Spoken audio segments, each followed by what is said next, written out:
Welcome back to the Grand Solar Minimum channel. Today is Wednesday, November 20th, 2019.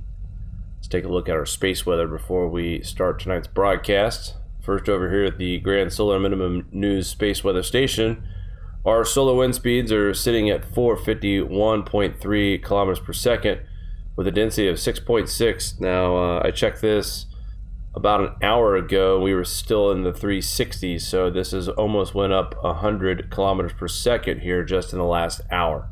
So that solar wind that we were expecting and the possibility of a G1 geomagnetic storm has not yet been determined, but we are starting to see the increase of solar wind speeds. Still without a spot. That's now 7 days in a row, 243 spotless days in 2019. Our TCI has went up just a little bit from 372 to 3.73, and KP indices coming in right now at a 1 with a 24-hour max of a 1 as well. And taking a look at our star right now, we got lots of coronal holes, smaller ones, across the front of our star's face here. And we've also noticed an increase in seismic activity today.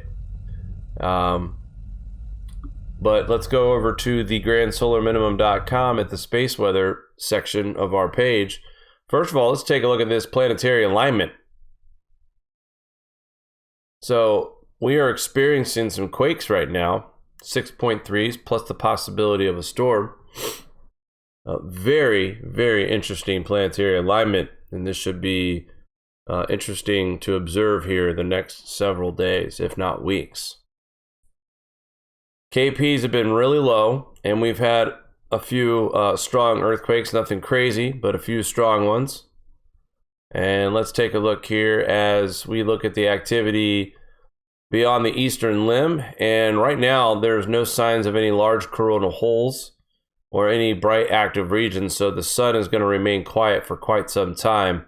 In this case, if we had something in the negative 180 range, we wouldn't see it show up on the eastern limb for at least 10 to 12 days. So we have a new, what looks to be long streak of spotless days to begin count on, as right now the sun looks pretty quiet. There is a small coronal hole that's just past the eastern limb, and we should see that become earth-facing probably just right before Thanksgiving, before maybe possibly seeing some geomagnetic activity for Thanksgiving. So we'll keep our eyes on that little region. But other than that, all clear on the space weather side.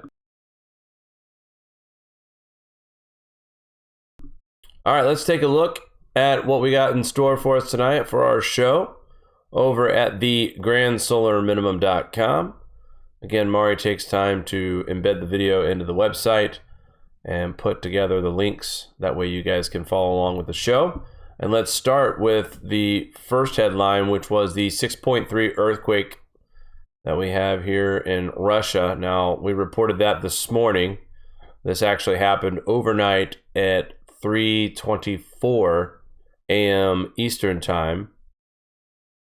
The epicenter was located 165 miles northwest of Ozernvisky.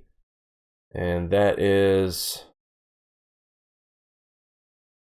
we are checking this out. They're trying to combine two reports here into one. Sorry about that.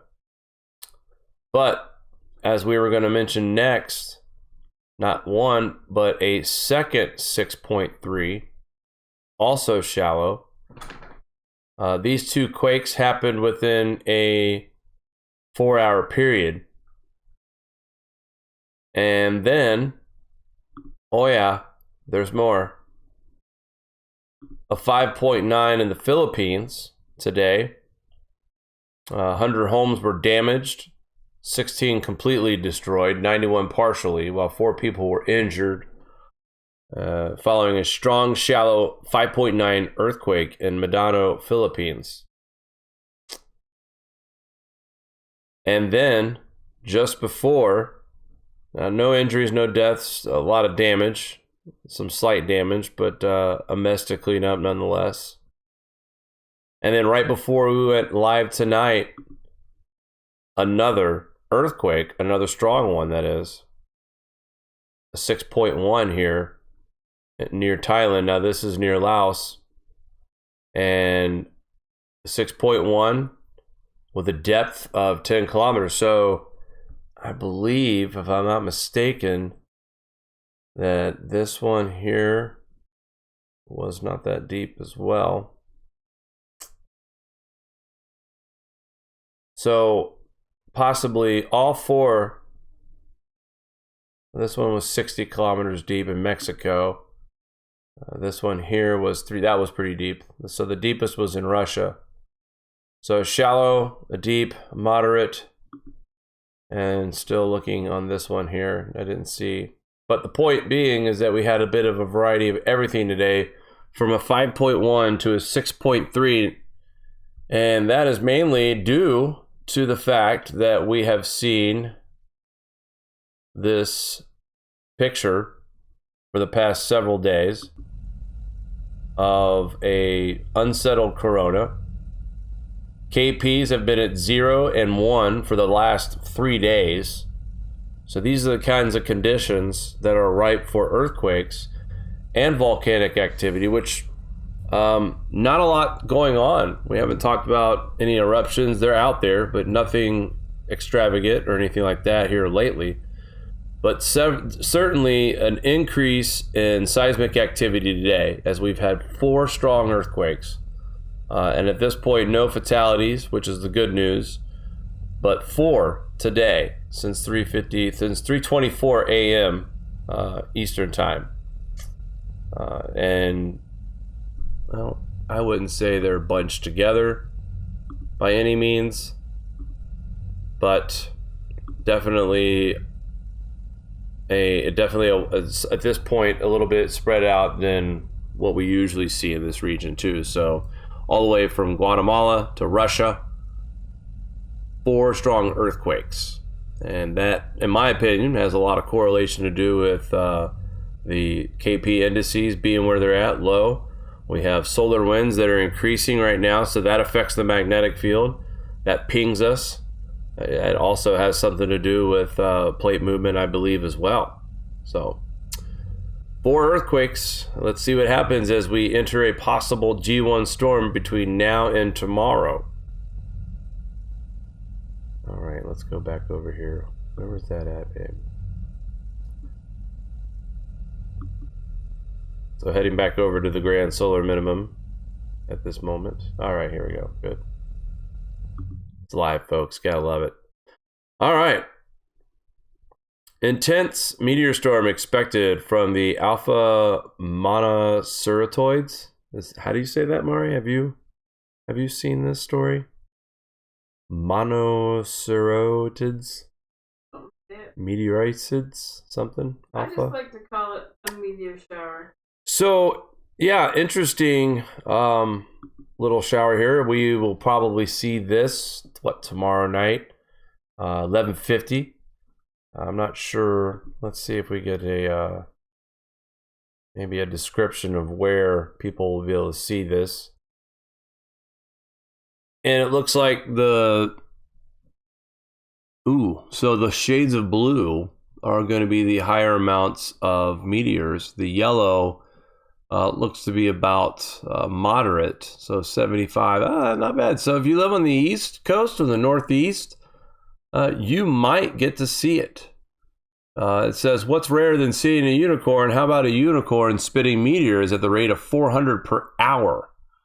You'll have an opportunity to see it for yourself on Thursday night, November 21st to the 22nd, when the obscure alpha shower could produce upwards of 400 meteors per hour from a radiant near star Procyon. I think that's how you pronounce that. Interesting. So looking east, southeast, November 21st, right now at 11:15. Actually, tonight. No, that's tomorrow night. So this will be interesting. I think Mari and I were going to try to maybe possibly stay up and see if we can see anything. But this would be amazing. So for those of you who are really into this kind of stuff, look for Orion. and then Orion's left armpit. That's where you'll see the meteors flowing. Just pretend you're looking for these meteors to go past this armpit. But basically below Orion, towards the center of the sky, looking east, southeast. So very interesting, and hopefully we get to check this out ourselves. And if we do, we'll try to get some pictures for everyone. That way we could share that with you folks as well. All right.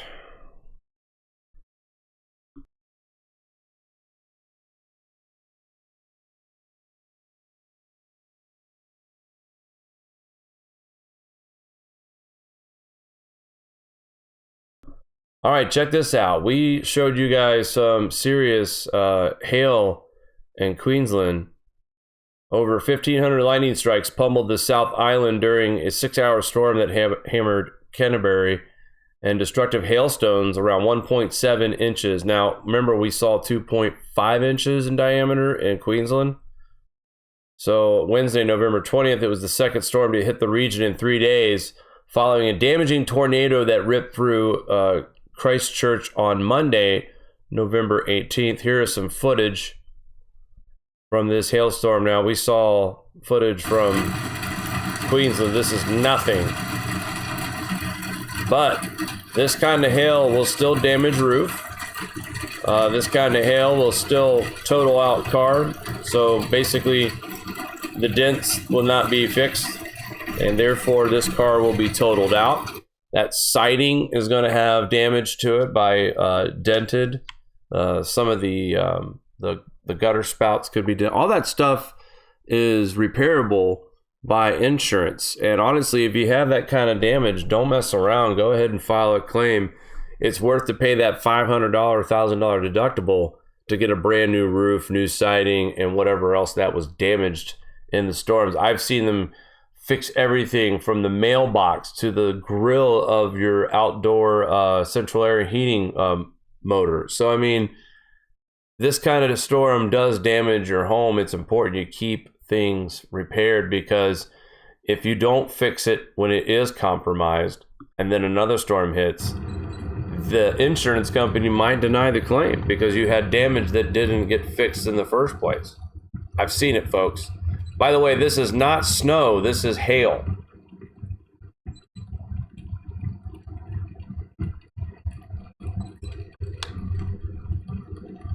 Again, we're heading into spring in this part of the world. And it just looks like more of the same that they've had this year. Cold and snow. But in their spring months here, heading into their summer. Wow. Some people, I don't even know if I believe sometimes when I see photos like this. To me, it just gives people a chance to round them up a little bit. And the warmth of your hand can shape these hailstones as well. So I don't know. But I do believe the report of 1.7 diameter hail here in Canterbury, New Zealand. And 300,000 affected by worst floods in 7 years in Borno and Adamawa in Nigeria.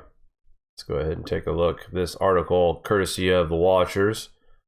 And they report here that the number of afflicted population is 5 times more than expected in the humanitarian contingency plan based on an average from past years, according to the United Nations Office for Coordination of Humanitarian Affairs.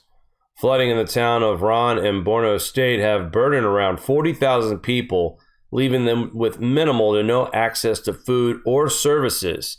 Many of these victims are internally displaced people taking refuge in camps.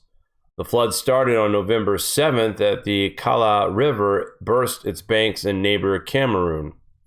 The event has damaged approximately about 9,884 acres of farmland, destroying crops that are the main source of food internally displaced persons staying in Ron, a remote town in the area where violent attacks from non-state armed groups are frequent and access is difficult for humanitarian assistance. So already dealing with their own natural issues within politically or just being attacked here. It sounds like by a militia.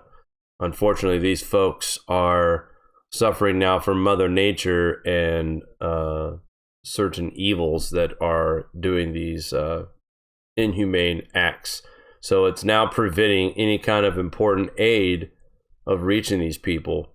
Meanwhile, over in Adamawa, a state, over 100,000 people are still suffering from the consequences of severe floods across local government areas since October 27th. Wow. The flooding was due to heavy rainfall and the swelling of rivers of Niger and Benue. About 19,000 people have been evacuated from their homes. The UN and humanitarian partners are also assured that they are mobilizing aid and they have already provided reproductive health kits to over 56,000 people. Non-food items have also been given to 400 households, as well as farming items to 4,000 families in the area that are not reached by government aid.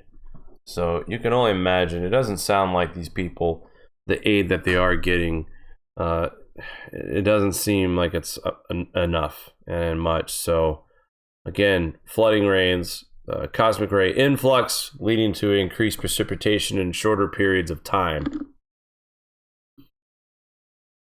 Let's take a look. More heavy snow hits parts of Austria and Italy again.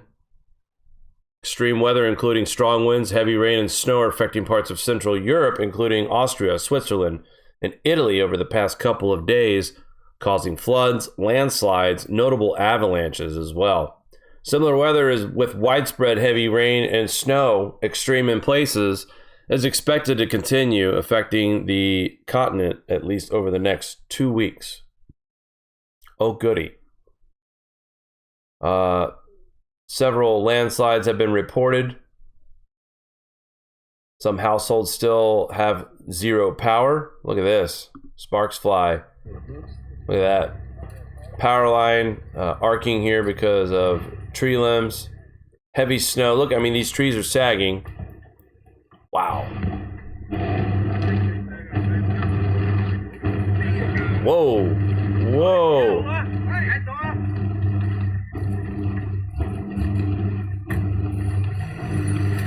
Thank God there is snow all over those trees. Imagine that happening during a dry, warm day with no humidity and high winds. Good grief.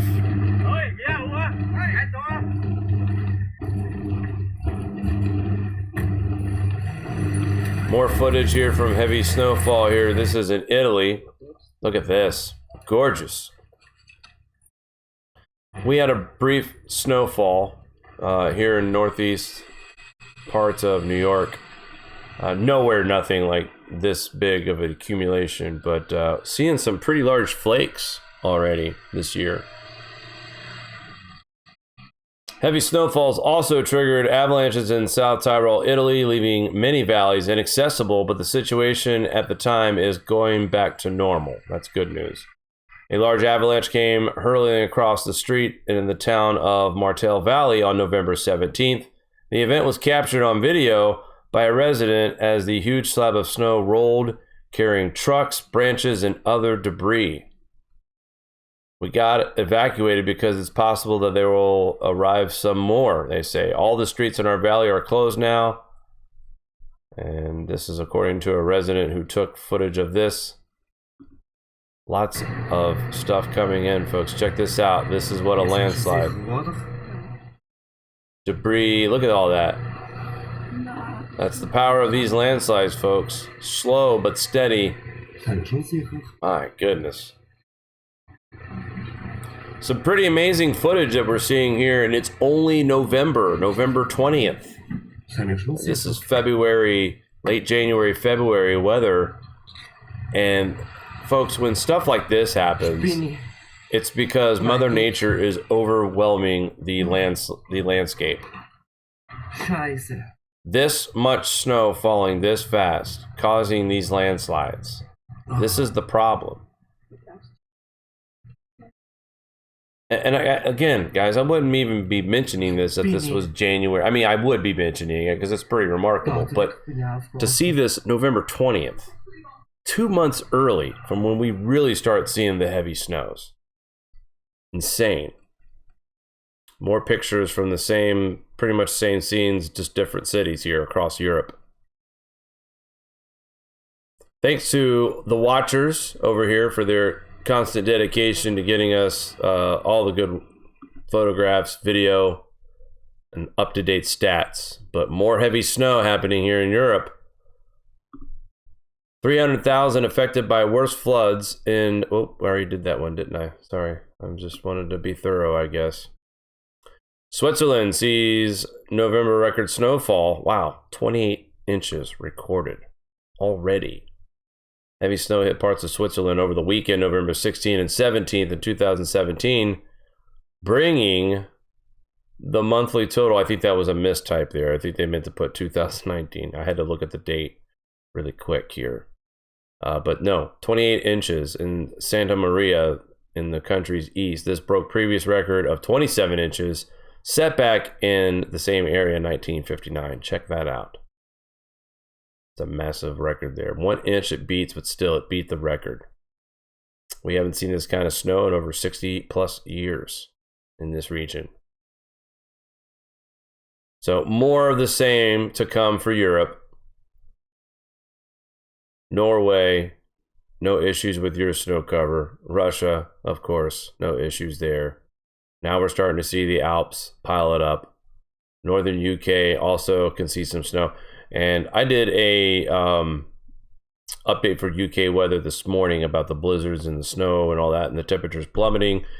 You know, it is hard to keep up with all of the climate figures out there in social media and the mainstream media. So I know there was a few people who had some choice words about the quote. I was just reading the article, but I will do better in vetting my sources and quotes as far as that goes, because yeah, I would have never read that if I would have known who that person was. So anywho, and catastrophic bushfire conditions in Australia, over a dozen temperature records smashed. It says here more than a dozen records have been smashed, have been broken across South Australia. Bushfires continue to create catastrophic conditions all over the state, with blazes still burning at emergency levels. Over 100 schools have been closed. Electricity firms have cut off power to thousands. Sound familiar? And residents in high-risk regions were prompted to evacuate as blazes opened up a new front. And temperatures are pretty darn warm out there too. According to the Bureau of Meteorology, multiple areas broke maximum November temperature records. The most notable were the following: 115 degrees in Nullarbor, 111 degrees in Parafield, and Keith came in at 11.2 degrees Fahrenheit in Lamoureux. Murray Bridge Airport came in at 109.58 degrees Fahrenheit. Jesus. That's hot, folks, and this is not technically their summer yet. So this is pretty intense heat for them this early, but let's get real. It's always hot down there. So, I mean, and this is the thing that I love the most, and I'll get flack about this later too, but I always get these global warming people who believe in global warming, and they're all from Australia. And I get it. You're tired of living in hell-like conditions with the heat. But just that one region isn't going to be enough to convince me that there aren't other changes happening in this world. The climate is cooling in a lot of other places. And oh, yeah, before I forget, I'll show that here in a minute. But that reminds me. Actually, Mari, I'm going to do this real quick. And because I have to mention this. So earlier today, I saw an article that made me LOL in real life. And it, to me, it was, yeah, of course, you got to look at the source. But again, that's always not enough sometimes. And I'm trying to pull this up, guys. So bear with me real quick.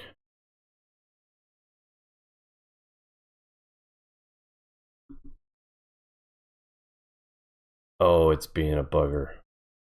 So everything else is right now in the media. The most important thing, it seems, is this impeachment stuff. Let me try to find this here. I do apologize, folks. It's not cooperating.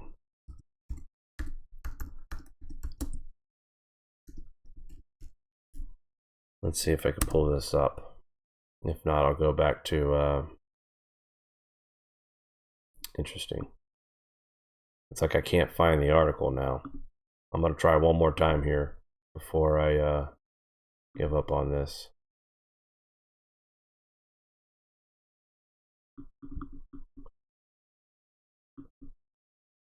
Okay, so they really want me to enable the ad blocker on this article, but I'm whatever. It's freaking Washington Post anyway, so like I would ever give them $1. In fact, I won't even mention them anymore at this point, because that's how silly the Washington Post is that they want you to pay for the content that's fake news. But anyway, NOAA is suggesting that we are living Earth its second hottest year on record. We're living through it right now, according to NOAA, and it shows the temperature map, by the way, guys. And boy, is it cold in Montana and the Northwest and all that good stuff. But the rest of the planet was hot, and it made me laugh. It made me giggle that they're already saying, without without even letting the year finish, they're already making the claim that 2019 is Earth's second hottest year ever. And that's just simply not the case. That's not true. It's been hotter many times, hotter than this. Late 80s, late 90s. We had an anomaly in September of 0.67. Before that, temperatures globally weren't reaching higher than 0.39, 0.4 above baseline. Okay. Then we had a sudden stratospheric warming event in the southern hemisphere, which was rather large, and we saw temperatures shoot up all over the globe. And that's where we got that anomaly of 0.61 for September. October's numbers are out, and we are now at a 0.46 above baseline and dropping. Because when you look at the weather reports and you look at the weather map and the temperatures here and in Europe, we're supposed to see a dive in Europe, UK. We're going to continue to see moderate to colder temperatures continue to drop here as we get into December. So you only know that the end of November, right now, in my opinion, has been below average for much of the country. You have to imagine that we could see a drop in this temperature reading. Again, I wouldn't be surprised to see it go back down to 0.38, 0.37. It's just a stab in the dark. But thanks to the one anomalous reading for the entire year of 2019, we are now seeing reports that NOAA is saying that this was the second hottest year on record. Unreal. You talk about data manipulation at its finest, folks. Just go to drroyspencer.com, PhD, the UAH project, where they have been doing satellite measurements since 1979. Their satellites put up against the ones that NOAA used. By the way, the ones that NOAA uses to get their temperature readings from, they're not accurate when there's cloud coverage. Let me repeat that again. The AIR satellite that is collecting the temperature data for NOAA does not have accurate readings through cloud coverage. This satellite is the closest that they have out there that's to the middle when it comes to accuracy through cloud coverage. This satellite ranks pretty high. But yet NOAA wants to take the one that doesn't rank the best and is biased in a warming sense. So I'm going to go ahead and trust the UAHA satellite-based information because of their technology, and that satellite can get a better grip of temperatures than the one that can't get an accurate reading through cloud coverage. So you decide, folks. You want to go with NOAA and their warm bias temperatures on their satellites that can't get accurate readings during cloud coverage? It's almost an 80% failure rate when there's 85% cloud coverage across the globe. How are we supposed to trust NOAA's data? Or do we trust satellite information like this that can get us accurate readings even through cloud coverage? I just present the information, folks. I don't make it up. Wet weather roadways in California, Arizona. I want to mention this real quick. Lots of rain being dumped right now. I mentioned Listen it. to the sound of that. Yeah. Hit by rain, hail, A snow. large swath of the Southwest has been hit by rain, hail, and in some cases snow, and that has caused flooding, dangerous driving conditions. We are seeing weather conditions that we've never seen before, guys. And the snow that fell here the other day, when you listen to it on the replay, listen to the video, it sounded like giant raindrops, not snow. It was so heavy. I remember going out cleaning off my car for work, and it was just really slushy and wet. It was barely snow, but giant snowflakes, and it accumulated quick as well. They constantly changed the forecast that day from 1 to 2 inches to 2 to 6 because it was dumping at a heavy rate. But snow, hail, rain, lightning, and potential for mudslides hit parts of California and the Southwest on Wednesday, snarling traffic and leading to the evacuation of several beaches in the Los Angeles area.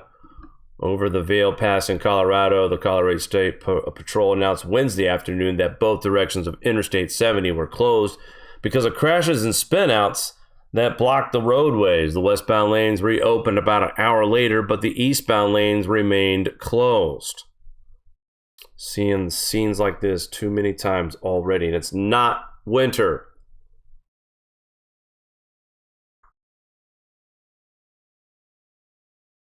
These are the unfortunate scenes that I don't like to see. People are not ready for this yet. They're not used to driving. It's a habit. I mean, your body knows when it's time to start, bracing for dangerous weather, and some of these people just aren't ready for this yet. So, bad weather across the United States, across the world. It's not a coincidence. I want to check out a crop report here, as we do every Wednesday. A special shout out to my friend Matt. Hopefully your work is being completed without a hitch. He's still hauling. Right now he's hauling corn. So, and that makes me wonder too, Matt, if you're listening, maybe you could answer this, and Mario, you can interrupt me when he does. Not much yet. So the question I have for him when he ever gets a chance to answer me back is, are you having to run your dryer a lot more than this year than you have in the past? And how is the propane situation for you? Because I know Mari mentioned again, farmers in Iowa were starting to see shortages now. We already knew about shortages in Illinois and partial shortages in Minnesota. And that's thanks to a guy on YouTube named Millennial Farmer, one of the better channels on YouTube that really gets down to the nitty gritty of farming, and just really interesting harvest videos that he does. I've been watching a lot of that to try to keep up just a general idea. He slips up a lot in his videos and says things like, I've never seen water here, I've never seen mud here before. You can hear in his voice he's a little kind of freaked out just because, he's never seen that before. This guy's a 5th generation farmer, so he's been doing it for a long time. Young guy, but his dad's still there doing it too. So, but let's take a look at corn, whatever you want to call it, corn or kern. It's up to you, wherever you're from. How much of that's been harvested so far? Colorado, 92%, not bad. They're above their 5-year average. Illinois is 17% below their average, but 80% of the corn has been harvested as of November 17th. Indiana still a little bit behind, but 80% has been pulled out. Iowa, same thing, 77%, but Here's what's scary. They're 20%, almost 20% below their 5-year average. They've got a lot more crop to pull out, and they're already experiencing shortages of propane. So what happens to that grain that doesn't get dried? Well, it rots. It grows mildew, mold. It's no longer edible. It's no longer able to be sold. One grain of mold can ruin an entire silo.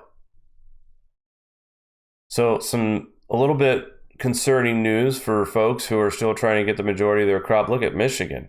I'm sorry, I have to mention this, guys. 39% of your corn has been harvested.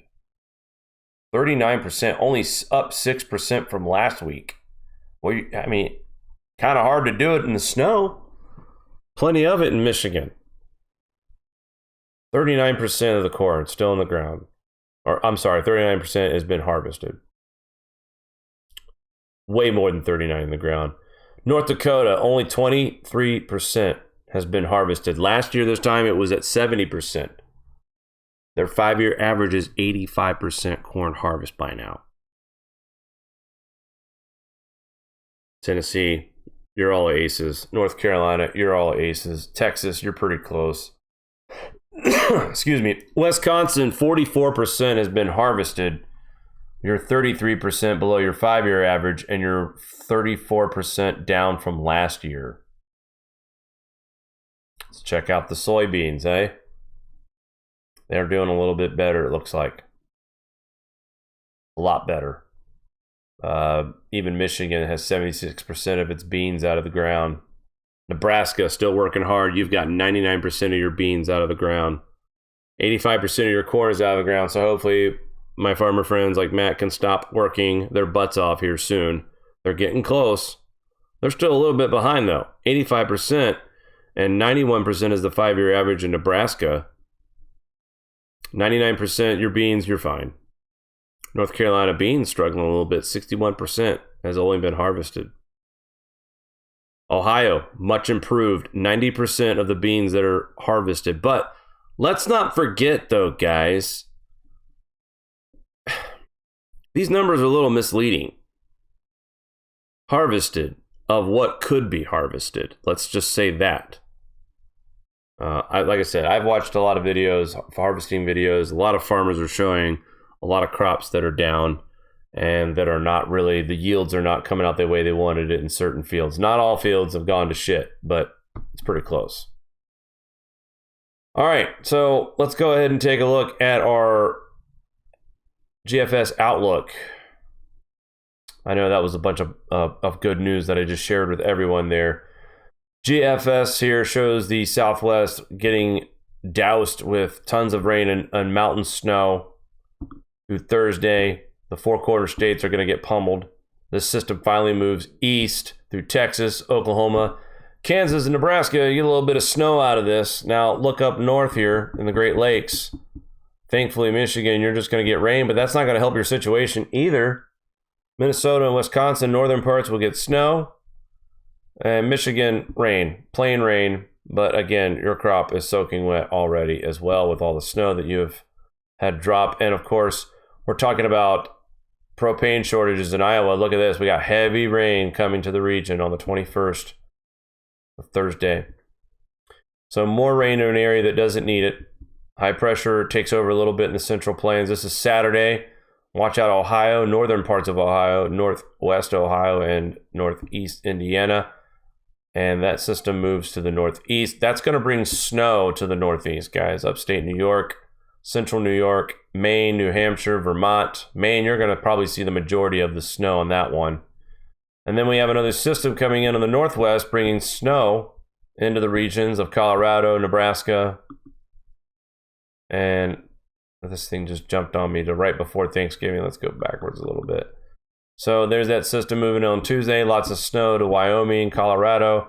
And then a quick little system here right in this jet stream. It's going to bring mainly rain to the Great Lakes into the northeast, but it's going to also bring in cold air on the backside. So we might see some snowflakes on the eve of Thanksgiving. And man, does things really start to ramp up in the Southwest. And lots of moisture, guys. Little concerning too, because this changed a lot from this morning's earlier outlook. We're already experiencing flooding in Arizona and New Mexico. This is going to be a continuing trend from week to week. Massive amounts of moisture coming in. I mean, look at this storm here on November 28th.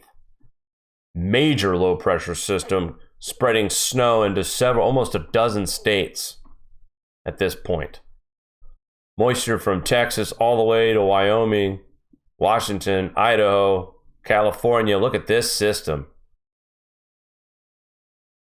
This is the day after Thanksgiving. This really gets ramped up on Thanksgiving Day. Look at this. I hope something's wrong with the GFS and this is not the case in the morning. I tell you that. That's going to be a nasty system right there. And by the time we get to November 30th. I included in this morning's article about the traffic woes. For Thanksgiving? Well, central United States and the northern plains and the southwest, it's beyond woes. Massive system moving across here into the end of the month after Thanksgiving. So Black Friday weekend events through the mid part of the country into the Midwest is going to be a disaster as far as weather. Nightmarish, lots of flooding possible for the Southwest. And then they're going to get snow after that rain, that heavy amount of rain. They're going to get snow in New Mexico, Colorado, Utah, Arizona, Northern California, North Dakota, South Dakota, Minnesota also. Watch out. The Ohio Valley. Jeez. I mean, this storm gets nasty in Canada for sure. Heavy rain coming to the Ohio Valley, and then by the 1st of December, that system brings colder air to much of the United States, except for the East Coast and the Southeast. More snow to the Four Corner states. Kind of calms down a little bit with moisture, but we are watching a system here on December 4th, as this thing could shift either way, and that could be a major snowstorm on the first week of December. But after that, I mean, look at this. Wow. Hey Dallas, you like snow in early December? I don't say. This is the first time that I've ever seen a forecast outlook. I know this is really far away, guys, but this GFS outlook is a freaking mess. I have never seen this much activity as, compared to last year when we had all the snow in November and then things just kind of died off through December, for the Northeast at least. GFS is indicating some pretty massive systems. Lots of moisture. Gee, I wonder why. And are we starting to see solar forcings become part of these models? So, unfortunately, for the middle part of the country where our farmers are trying to harvest, this is a huge challenge. And I'm going to posit too, first week of December in Texas is a freaking mess. Look at this. Look at this. Amarillo already saw a snow accumulation in October. This purple pink stuff here in Oklahoma and Texas and Missouri, Arkansas, Mississippi, Alabama. Wow. Parts of Middle Tennessee, heavy snow for northern Arkansas. That's the second time I've heard of lots of snow. And look, in the Northeast, we're seeing signature of lake effect snows, light snow showers. I'll tell you something, today I've noticed off and on light snowflakes, off and on today. Very foggy tonight. That was not in the forecast for anything like that today. But this system that's moving out is putting lingering moisture in the air. I mean, seriously, look, the GFS doesn't even pick up this light snow that's in upstate New York, where I am anyway. And we still had light snow showers. So very interesting weather pattern coming up here for the U.S. Let's take a look at temperatures. I mean, we already see the amounts of moisture coming in. Let's see how the battle is going here with the cold and the warm. And we start to see here towards the end of November that last gasp of warm air in the south before we start to see some really brutally cold air moving into the United States. These are daytime highs for December 6th. Look at that. These are overnight lows. Look, 25, 21 degrees in Amarillo from night to day. So here it's 16 degrees on Wednesday, December 4th, and the daytime high is 25 on December 5th. You guys in southern Texas, 41 degrees for highs, 33, 32 in Dallas. Some serious cold, folks, for early December. And looking at the moisture that we have coming, buckle up, folks. That's all I got to say. And I think the warnings are starting to come true now, because I know channels like us and other people who speak of the Grand Solar Minimum, David Birch, Lee Wheelbarger, these guys talked about these weather events getting worse. And 2020 and 2021 is where we will really see the real action ramp up with cold temperatures and moisture accumulation, snows. It's happening already. But here's the thing, guys. This is just an appetizer. This is only the very tip of it. Things really go downhill after 2026, going into 2028. As we head to 2030, that's when those magnetic waves, those fields, they will cancel each other out. And we will see the lowest point of solar activity in the last several cycles. So if you think they're predicting solar cycle 25 to be weak, according to the data that we look at and study, it's going to be even lower than that if these things come to fruition that we've heard from Valentina Zarkova and others out there who talk about the sun's magnetic fields and the variations that have to do with sunspots, lower solar activity equaling cooler temperatures, and increased solar activity correlating with warmer temperatures. But remember, guys, there is a delay. So just because we're showing you this data now, okay, and we're able to show you the pictures of the sun that are lower solar activity, that real time doesn't hit us for another year. So that's why people are saying 2020, 2021 are going to be the bottom of this current minimum cycle before we start to see it uptick in 2023. And slowly it might get back to somewhat normal, but I think how deep these last two minimums have been, I think that we're going to notice that the Earth's surface temperatures are going to struggle to get back to those old levels like we saw in 24, because we already know that we're not going to see the same kind of maximum in solar cycle 25 that we had in 24. Zarkova predicted that for 24. Her predictions for 25 are almost just about 30 to 40% less than what it was in 24. So, give or take 10%, even if she is wrong, give or take, that's still astonishing drop in maximum activity, considering that we have been in a deep minimum so far. So lots to still happen, lots to still to talk about, but man, things are starting to ramp up for our northern hemisphere as far as winter, and things are starting to heat up for Australians as we've seen record-breaking heat temperatures down under, and the northern hemisphere just continues to see more and more snow, frozen precip, and temperatures plummeting across the globe. Mari, would you like to say hello to our lovely members out there before we head off the air? Hello to our lovely members out there before we head off the air, wow. Jake. I can just cut it off right there, Mari, if that's how it's going to be. You know me, Jake. Well, it has been very busy in the chat. It's hard to keep up. Thor just popped in. He asked if we heard about the propane issues. Yeah. I told him he missed that. We did cover that, and I believe you covered it in another show a few nights ago, didn't you? So, M. Krieger asking who dries grain with propane. They're actually dryers, like blow dryers that go into the silos that hold the grain, and it takes the propane to heat up these blowers to dry off the harvested grain in the field. So it's not being dried by propane itself, but the blowers that blows into these silos to dry these grains off are powered by propane, and it's been that way for years. Very good information, Jake. But you know, Cheryl, she's dehydrating onions today, and apparently she's made her cat size water. How do you think of that? What do you think?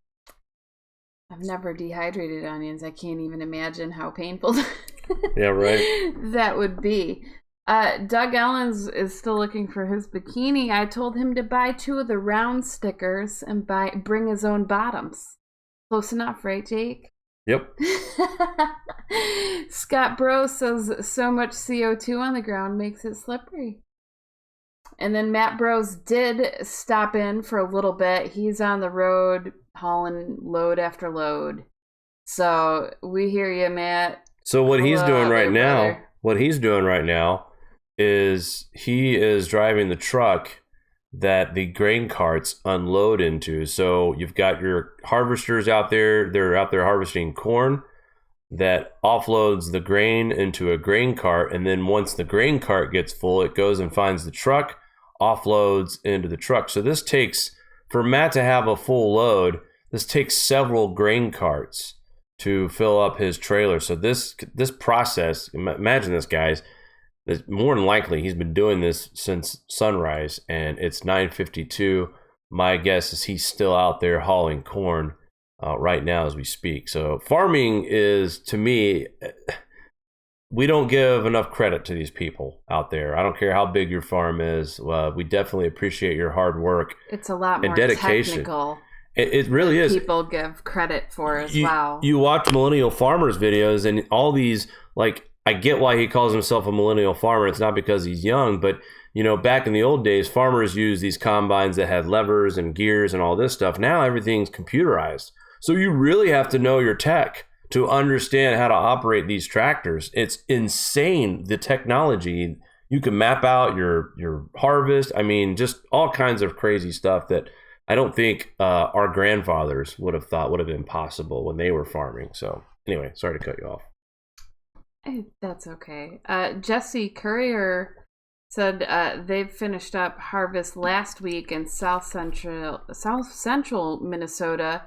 The guys are still going hard on lots of standing corn, and there's a lot of green snap in the corn from South Dakota across Minnesota into Wisconsin.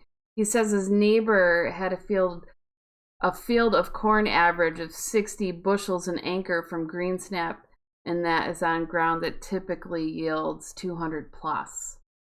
So that sounds like a pretty big cut if I'm reading his information there properly. High Country Homestead had 2 big hailstones in Queensland. One was the size of, I don't know what size kind of ball, but the other one was the size of like a small tomato. Very large. Cheryl Harlan got her greenhouse done, so great progress. We like to hear people's progress on prepping, so that is a huge success. Well done. Scott Bros also just put, I Noah trust them. Noah, get it? Yeah. I Noah trust them. Yeah, right.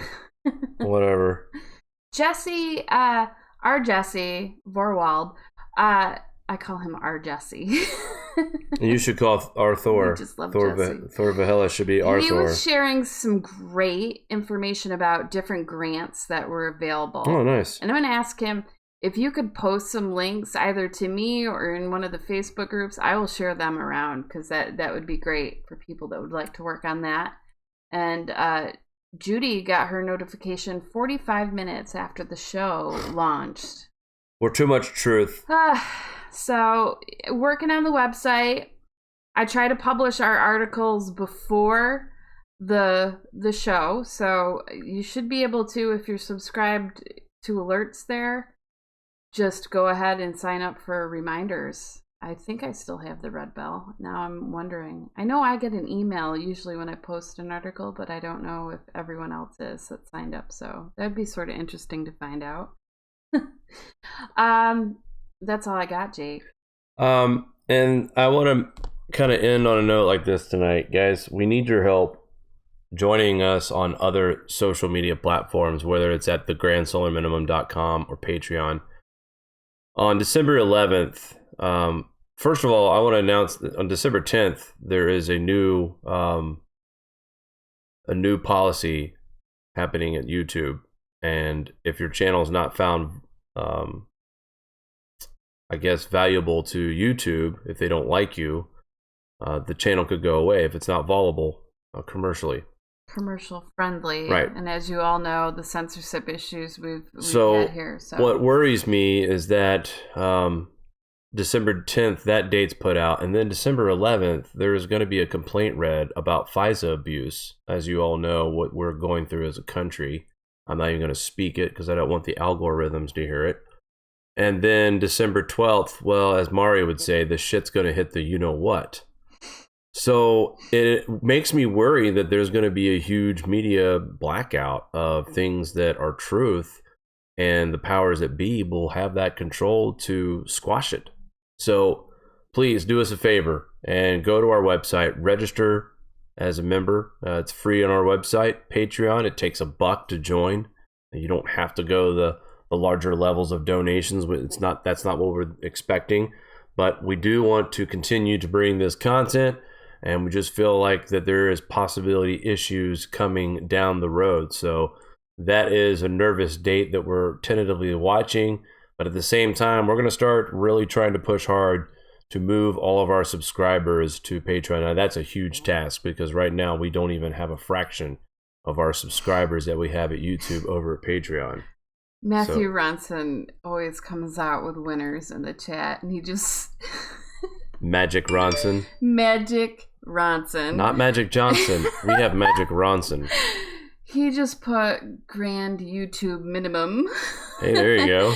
Happens December 10th. We'll start the platform, I guess, right? It's scary. Again, I'm not trying to be a conspiracy theorist. I just want people to be aware that there is some weird things happening coming up, and I don't want to talk a lot too much about it, but please consider joining us at Patreon. Consider joining our website. They're also trying to go LLC. Well, they are going right. LLC. Less is more. You know what that means, people. Yeah. Less is more. They don't want to be liable. So, again, consider joining us on BitChute, Patreon, our Facebook page, our groups. Follow us, our links to other social media platforms, and, of course, at our website, thegrandsolarminimum.com. Once again, thank you, Mari, for putting everything together on our website for us once again. 10% off. Promo is holiday, all capital letters when you go get GSM merch.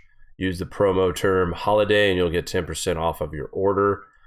Again, check out Starman on Twitter, and he provides us with all of our graphs here at the bottom of our page when you see our live reports, cosmic rays, and spotless days. And here is a look at Northern Hemisphere snow cover extent for week 44 at its highest since 1999.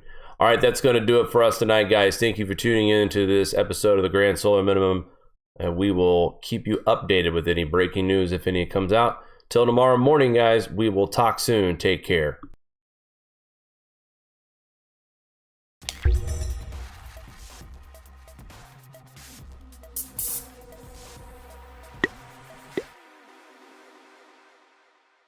Do you like this show? Give us a thumbs up. Want to support us more? Share to your favorite social media platform. Buy a t-shirt or become a Patreon. All links are in the description